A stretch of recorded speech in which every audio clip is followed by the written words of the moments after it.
I'm Steve, as Joe's just told you. Steve, I'm the editor of Kitchen Garden, and this is Emma Rawlings, who's lost her voice for a few minutes. But we're going to show you this today a little bit about growing veg in containers. So it's for beginners, really. Any of you already grow veg? Oh, right, okay. Well, if you're sort of out on the open plot and you've been doing this for years, then you'll have to forgive us if some of it seems a bit obvious. But a lot of people these days are starting to just grow in pots because they haven't got anywhere else to grow. And these days, a lot of people want to be able to grow their own fresh fruit and veg. It's really has taken off in recent years, which is very good for us as editors of a magazine all about fruit and veg. So that's great. Any of you read Kitchen Garden? Have we got any readers? Well, we've got some. Well, I hope we'll have a few more by the time we've finished. But we'll see. Might depend on our performance up here, Em. So, a few things to talk to you about. And we'll just start off with the very basics, really. If you want to grow a few veg, say in fruit, in containers, any kind of container will do virtually. Got quite a mixture of them here, including one here, I think, from Joe. But I think he perhaps tipped his water lilies out in favour of some tomatoes. So that's how dedicated he is on growing fruit and veg. So we've even got a lily basket there. Got a big pot here, obviously. Actually, one thing we will also try and highlight is that fruit and veg can actually look quite decorative. Obviously, we've got some lovely fruit trees in flower here, each side of the stage, so they obviously look good at this time of year and later on when they're fruiting. But veg too, poor old lowly veg, can also look quite good. I mean, in this big container we've got some Lollo Rosso lettuce, which as they grow get a nice tinge to the edges of the leaves. Even got some beetroot in here. Mainly just because it's got nice coloured leaf stalks, but obviously you're going to be able to eat these things as well. So not only are you looking at them and thinking, well, they actually look quite nice, but you're going to be able to eat them too, which you can't say for most flowers. In the middle there we've got a pepper, a sweet pepper. And the idea with this particular pot is that obviously the lettuces won't last for very long. You'll either let them grow and harvest them, or you'll pick off individual leaves and eat them. But once they're over, and once you've perhaps harvested your beet as well, your pepper will still be growing and you'll be able to harvest that. So it's quite a long-term thing. Also, you won't be able to see from where you are, but we've dotted some nasturtium seeds in there too, so they're just coming up. You'll have to take my word for this. Some little seedlings, only planted a little while ago, about that big, just below the rim of the pot, and they'll come up. And again, once your lettuces have gone, it just makes it a little bit more decorative. So if you're keeping this on your patio, it's something nice to look at as well as something nice to eat. Composts, mentioned a little bit about compost. You can use any sort of compost you like for growing veg. It's not fussy, so the cheapest you can find, the cheaper the better, obviously. You could use grow bag compost. It's sometimes cheaper just to buy some growing bags, split them open and use that to fill your pots. The compost that I've used in here is just a lightweight peat-free compost. Which is as good as any. They're not fussy at all. They don't need lots of nutrients, so don't go for something like a Johnny Niss number 3, which is very strong, very high in nutrients, because they just don't need it. So any sort of free draining compost will do. Oh yeah, I'm getting prompts from the side here. If she only had if she had a microphone, honestly, I wouldn't better get a word in edgeways. But I do need the reminders. If you're using a big pot like this, Emma's just mentioned that obviously compost is very expensive these days. The bags seem to get smaller, but the price stays the same, I've noticed. They used to be 75 litre bags, but the bags I'm buying at the moment are 50 litres, but the price is just the same as it always was. So obviously you want to try and save some money where you can, and you can do that by, if you've got a deep pot like this, which we've used because it looks nice and you want to put it on the patio, remember you don't have to fill it right up. Most veg is very shallow rooted. Obviously if you want to grow carrots or parsnips in a pot, then you're going to need all the depth of compost you can get. But with these sorts of things, I'd only half fill the pots, and then in the bottom of the pots put some broken polystyrene trays or old packaging of some sort, which will let the water drain through, but it just reduces the volume of the pot, so you're not spending so much on compost. But the sort of things that you can use as well, which I haven't talked about yet, are these trays, and these are the sort of things that we tend to sow most of our veg in. It's almost like a window box really, but it's cheaper than that. It's quite a thinnish plastic, but it's good enough to last for well, some of these are 3 or 4 years old now, and we just use them again and again. So they're not that thin, but they're not sort of window box standard, so they're ideal and not too deep, so you're not having to use too much compost in them. And these are ideal. And the sort of things we've got over here are the really simple things. So if you've not grown veg before, these are good things to start with, and these are just salad leaves. Grow very, very quickly. Now I call this Steve's mix, Steve's leaves, because what we've got here is just a mixture of little bits of seed packets that I had left over from the year before. So you've got things in there like lettuces, there's 2 or 3 different sorts of lettuces. There's mustard, yeah, the red leaves there, we've got some red mustard. There's some pak choy in there somewhere as well. Mizuna, I think, which is a kind of leafy thing which has got nice shaped leaves. Oh, and rockets, there's some rocket in there too. And they're just all separate little bits that I had left over from last year, where I was sowing complete trays. But rather than throw them away, just mixed them all together and basically did what the seed companies do. They'll often send you, and we've got some here to show you in a sec, they'll often sell you mixtures of seeds, salad leaves, and I've just done it for myself there. It's a good way of using up any little bits and pieces of seed that you've got. And they were only sown about 4 or 5 weeks ago, haven't had any heat, so they've just been in a cold greenhouse. They're quite hardy. I wouldn't sow them before probably the end of March, beginning of April if you haven't got any heat, but they've been fine and they've been growing away and they're ready to pick now. And what you'll do is just go over and take off individual leaves and pick them like that, or you could get a pair of scissors and just chop them off. And I think we've got a tray here. This is one that Emma's grown, and you literally just go at them with scissors and chop the tops off. But, yeah, Emma's just telling me here. But if you do that, if you go and chop them all, then they do take a little while longer to recover. If you just take off odd leaves, then you're not doing the plants very much harm, and they last longer. If you are going to go over them with scissors, make sure that you don't cut the growing points of the plants off or damage the growing points. So most of these, they've got a growing point, then the leaves above, chop those off, leave the growing point, that will grow back again. And trays like this you could expect to harvest probably 3, maybe 4 times, certainly 3 times. So they'll go on harvesting for quite a few weeks.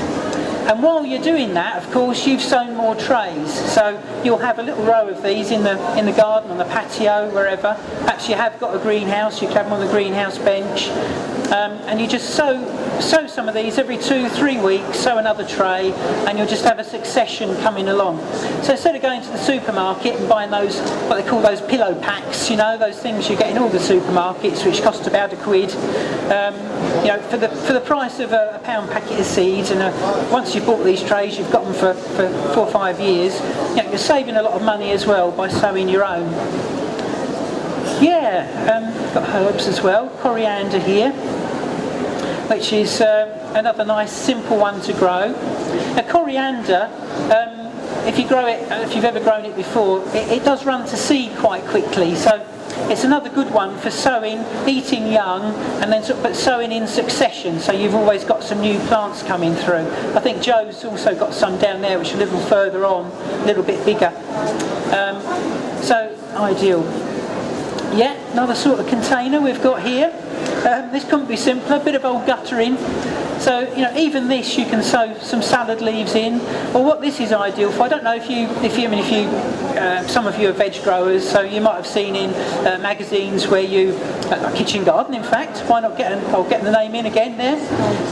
Sowing peas in something like guttering so that you can get them established inside, and then what you'll do is once they're about 2-3 inches tall and nicely established, you take this outside and actually sort of replant them in the garden and just slide them out, and then you don't get any root disturbance. But what we do is just, again, if you've got some pea seeds left over from the previous year, rather than throwing them away, buy fresh for using outside in the plot to produce your pea pods.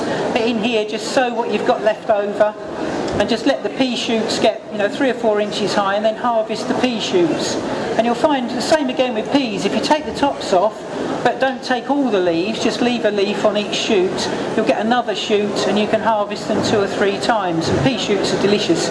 They taste exactly like peas, in fact. So, but they taste every bit as nice as the peas themselves. But of course, you could put other things in there.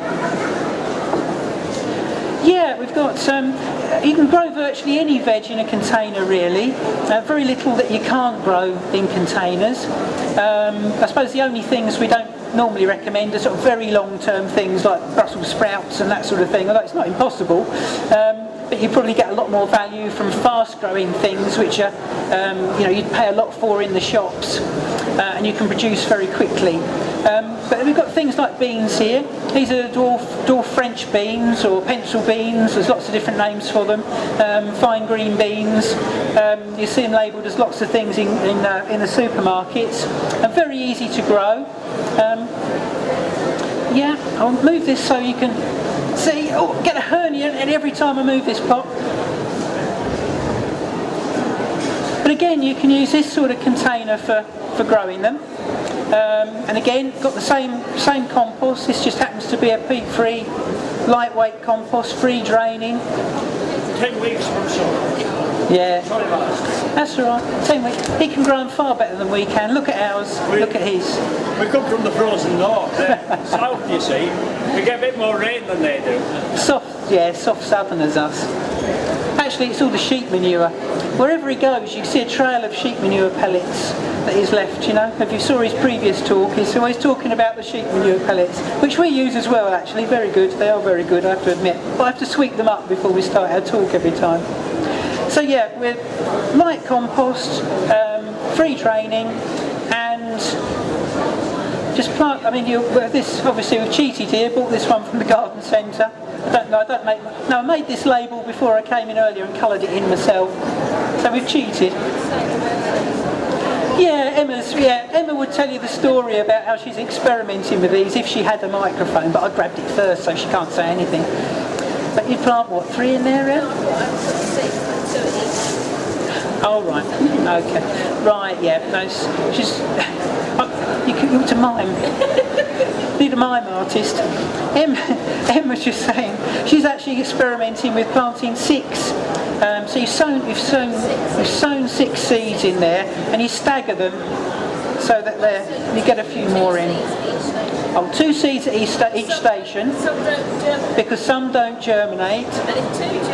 If 2 germinate, she takes one out. There you go. So yeah, beans in there. And this is quite a good idea with the beans, with the dwarf beans, because it keeps them off the ground. Quite a few varieties that you get, and you grow them out in the open, especially in weather like this, if you get this in the summer. And the beans are actually with the weight of them, because they cut quite heavily when they get going. The branches tend to bend over, and the little trusses of pods end up on the floor and all splashed. So in a container, it actually keeps them nice and clean. Quite a good idea with those.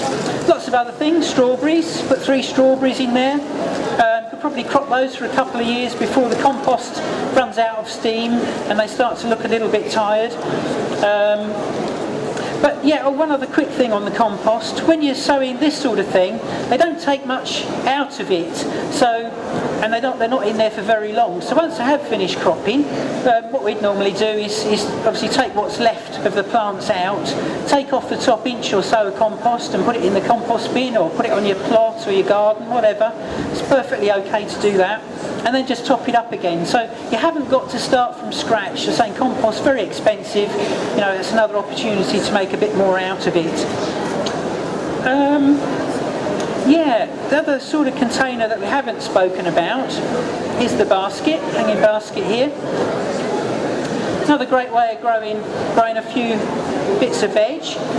Again, mention strawberries. You could plant strawberries in there, and they're ideal in a basket. And I don't know if only you were regular readers of Kitchen Garden, then last month you would have seen a great feature about coloured flowered strawberries. So there's a lot more seed-raised strawberries. Most strawberries traditionally produced from runners, as a lot of you all know.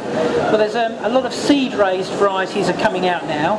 Advantage being that they fruit in their first year quite heavily. You treat them as an annual, so instead of growing them and keeping them for 3 or 4 years, you treat them as an annual. And a lot of them have got very pretty flowers, sort of pink coloured flowers, red flowers, the white flowers but bigger than a normal strawberry. Ideal for a basket.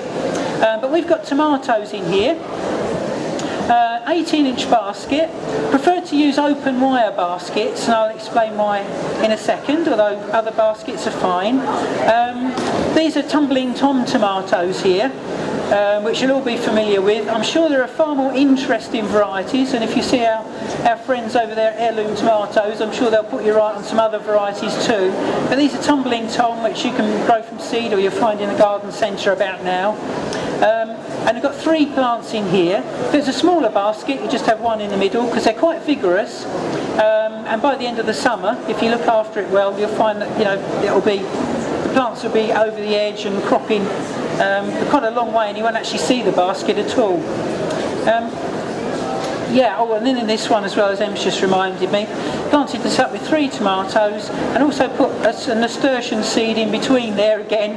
Got a bit of a thing about nasturtiums, but it brightens it up, makes it prettier as you go on through the summer. And also, I don't know if you know, but I'm sure you do, with nasturtiums you can eat those as well. You can eat the leaves.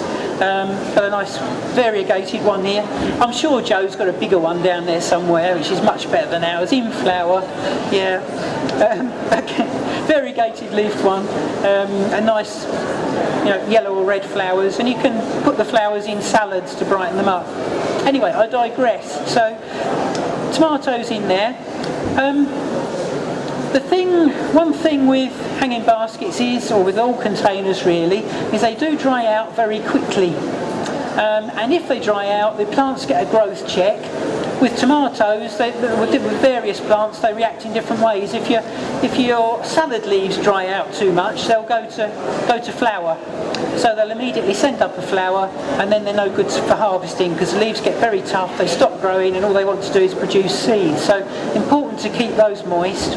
With hanging baskets, just the same. If your tomatoes dry out, they stop cropping, the flowers drop off, the tomatoes get blossom end rot. I don't know if you've seen that, where you get a black patch on the bottom of the tomato. Not very nice at all, skins are tough, and then when you do water it, the skins split. So you've got to keep them nice and moist.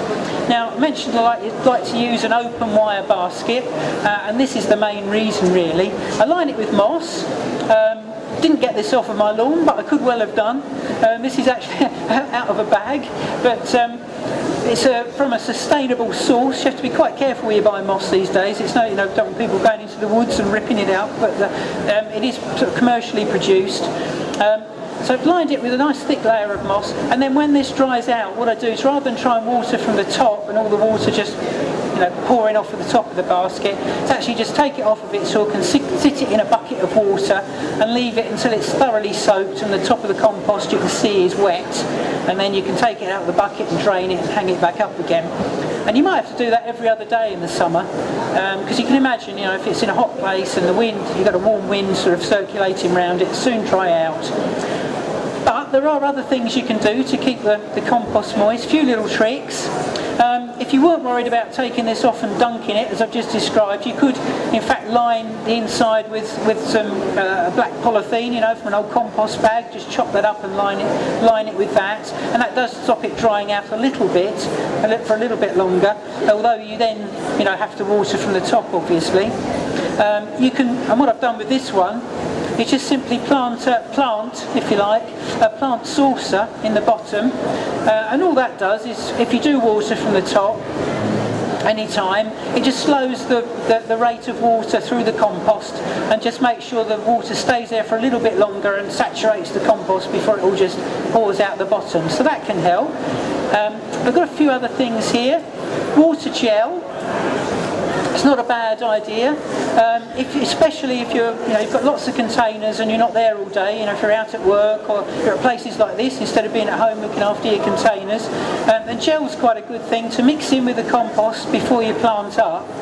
Word of warning, read the instructions, don't do what I do and sort of, or what I did, and think, oh well, I know about these things, I don't need to read instructions, I'll just tip it in, mix it up, do my baskets, water it, and then the next day come down to find that the whole thing's swelled up so much that all the plants have been pushed out and they're all on the floor around my basket and my compost and everything. So not too much of that in your compost, but that does help to hold water.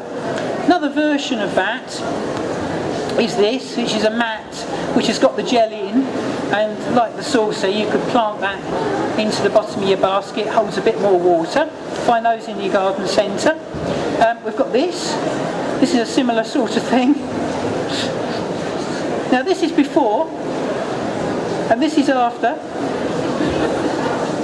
It's a horrible squidgy mess, which is why I've got Emma to pick it up. They're perfectly alright in their dry form, but they're a bit nasty when they get wet.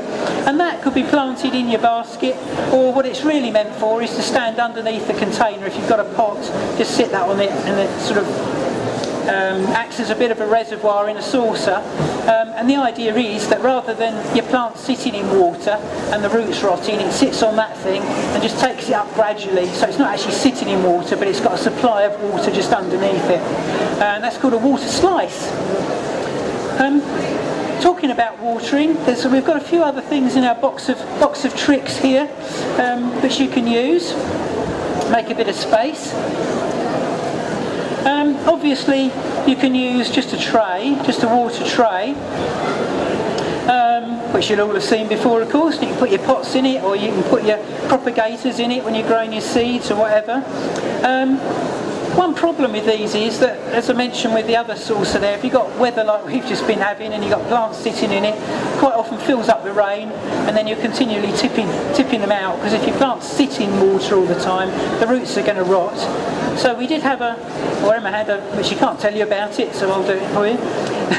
A top tip from one of our readers is just to drill some holes part way up using your trays like this, so that you get some water in the bottom but not too much. If it starts to fill too much, then obviously it drains out and your plants aren't continually sitting in inches of water. Might seem strange, I suppose, to be talking about watering with it pouring the rain like this, but you can find that even when the weather is as wet as it has been, if you've got your containers near the house wall or around a shed or something like that, they can actually get very little water. It's surprising, the sort of couple of feet around the house can actually be quite dry, simply because it's in the lee of a wall. And you see, even when it's very wet, you need to check your containers every couple of days, so that's where the watering still comes in weather like this. Bit of a refinement on your tray is to use some capillary matting in the bottom. Again, to act as a bit of a reservoir without the roots sitting in water all the time. That's quite a good, very expensive capillary matting. Cost about a fiver a metre, I think, at the moment. So you make sure you can actually wash this stuff. And I'm mean enough to do that, to get a few more years out of it. So end of the season, if you're allowed, stick it in the washing machine and you'll get another year out of it. Wash all the old algae out of it. Another refinement on that still, which is something which I found just a couple of days before coming to the show, is this little gadget. Being a guy, I love gadgets. Really do love gadgets. And this looks like a little miniature water pump, but it's just a tiny valve which you can fix onto an old water bottle, perhaps something a bit bigger than this, like a gallon container or something. That's all I could find before I came to the show. And you literally just sit this little thing in your tray, fill this up with water, and it'll gradually let water out into your tray, so you get some water but not too much. And as the level goes down, it lets a little bit more out, and you can actually adjust it, so you adjust the level in the tray.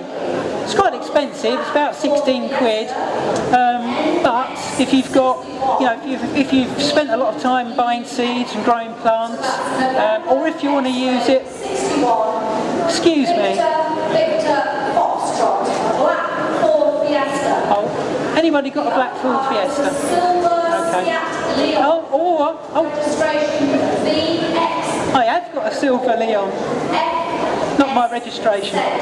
That's lucky, I'd have had to have left you. Yeah, what was I saying? Yeah, so one of these, there are lots of other things as well that you can use. This is from a company called Garden Innovations, by the way, if you're interested in these. Oh yeah, we've got another thing here, which if you grow things in bags, in growing bags, quite difficult to keep the water in growing bags as well. Again, there must be 1,000,001 uses for old drinks bottles. So this is another one. Old drinks bottles screwed into the end of this thing, water drips out through the spikes, and all you do, push that into the top of your growing bag. It's even got things to hold the canes with for your tomatoes or whatever. And again, no, not too expensive, and you can use it again and again. Good way of watering your growing bags. What else do we? Oh, yeah, we found this thing here. This is another watering spike type thing. It drips water from the bottom. You can adjust the drip with a little gadget here. Fill that with water, or again, your trusty lemonade bottle, and screw that in the top. And you can push that into, if you've got a big container like these, the idea is you just push that into the top and it drips water out into the compost and lasts for 3 or 4 days in that case. So that's quite a good one. We've got a few other things here. Oh yeah, another use for old water bottles. Very much into recycling at Kitchen Garden, as you can tell. And these are little bottle top waterers that we've come across. Again, you might have seen these before. These have been around a little while. Little watering can type nozzle on that one. So screw it to an old Coke bottle and you've got an instant watering can. Come in green or red. And another little, this looks a bit dangerous, this one, but this is a little squirty job for doing individual plants. So lots of different things you can do to keep your watering on the go. Any questions? I've been blabbing away. One of the long spikes you can get from a few different places. That one again is that company I mentioned called Garden Innovations. So they've got a website. If you're on the internet, you'll find it. Sometimes they also sell through garden centres as well. So bigger garden centres, you'll find those, and lots of these other little gadgets and things as well. Yeah, you'll find them in there. Anything else before I? Yes, madam. Successfully grow tarragon. Yeah, it can be, the French tarragon, or the French, yeah. Well, yeah, it can be a little bit difficult. I find it's, it's quite prone to, do you find that it rots off? It germinates, but then rots off, yeah. Lady's just asking how to grow tarragon. Can be quite difficult because it damps off. It gets this disease called damping off. So they start to come up, but then they rot afterwards. So I find I get the same problem sometimes with basil as well. That's another one. So very soft. All these little plants that produce soft little seedlings. I suppose the only answer really is not to sow too early. If you sow very early in the year when there's not much light, they can come up, but then tend to just sit there and sulk for a bit. And you have to keep them growing. So if they're not growing quite quickly, then they tend to just sit there and rot off. So first thing, not to sow too early. I never sow mine before the end of March, beginning of April, and bearing in mind we are a bit further south than you. We're in Grantham, so a little bit further down the A1. So that's the first thing. The other thing is to keep them nice and warm, so heated propagator in the early stages. Don't sow too thickly, so sow as thin as you can, especially important with the basil, but also with the tarragon as well. And don't let them get too big before you, if you do happen to sow quite thickly, because it's quite difficult not to sometimes, prick them out or thin them, or what I do is, especially with basil, rather than actually pricking them out individually, is just to split if you're sown into a pot, split them up into clumps and just put a little clump into each pot rather than trying to split them all up completely, because you tend to do a bit of root damage if you do that. Grow them as a little clump of plants rather than individuals, and that helps as well. Otherwise, just keep them growing and a little bit of warmth in the early stages. And when you water, don't water them very early in the morning or late. Water them so they've got time to dry out before it gets dark and they get cold again. Any other questions? Gosh, I've been going. See, give me a microphone, and they can't stop me. So I'll stop there. Just leaves me to remind you to pop over and see our colleagues there on the kitchen garden stand. We've got Richard and Pippa over there. We've got some good offers on a subscription for Kitchen Garden, which you're all going to want to rush out and buy now, so you know how to grow your salad leaves. And if you take out a subscription at the show, you get a free gift worth £5 today. So please do. If you want veg plants, and we've got Joe here, and we've got heirloom tomatoes there, and we've got other people around us. We've got DT Brown selling seeds. So look, plenty of places you can go and buy your salad seeds and your other plants here and give it a go. So thank you for listening. I don't think I lost too many of you, and well, we'll be around if you have got any more questions later. Thank you.